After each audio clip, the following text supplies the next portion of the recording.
In this video, we will begin to investigate South Korea's relevant laws regarding defamation, as we find them in the Criminal Act.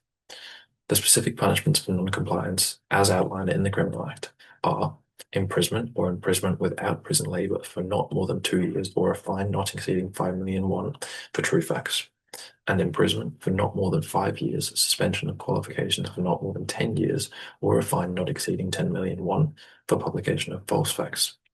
These punishments are increased to 3 years and 7 million won for true defamatory.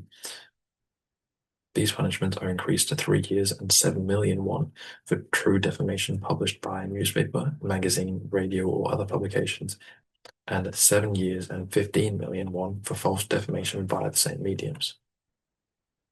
Even if the defamation cases against journalists or media outlets are unsuccessful, the prosecutors obviously can't just take back the legal fees and court appearances forced upon them over the course of the legal proceedings, which can last years. The United Nations Human Rights Committee has repeatedly urged South Korea to abolish its criminal defamation laws, most recently in 2023. In that case, the committee warned that using these laws to punish journalists and suppress criticism violates international human rights standards, especially when even true statements can result in prison time. These recommendations followed concerns that South Korean officials have frequently used defamation charges to silence dissent and target critical media. The UN emphasized that imprisonment is never an appropriate penalty for defamation and called on South Korea to foster a culture of tolerance for public criticism, which they deem a vital pillar of any democracy. Despite this, the relevant articles haven't been amended since 1995. There are countless examples of the law being used to prosecute journalists and protesters, often filed by government officials in an attempt to dissuade any criticism of those in office.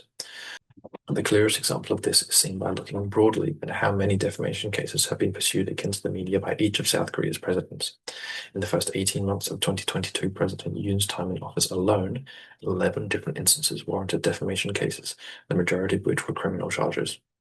One of South Korea's biggest broadcasters, MBC, were hit with 3 accusations of defamation, 2 criminal and 1 civil, after reporting on vulgar language used by President in relation to a meeting with then US President Joe Biden. I'll give one more example that's relevant to reporters like yourselves. In 2020, journalist and commentator Woo Jong-chang was sentenced to 8 months in prison for criminal defamation. He had published a YouTube video claiming that the impeachment of a former president was part of a political conspiracy.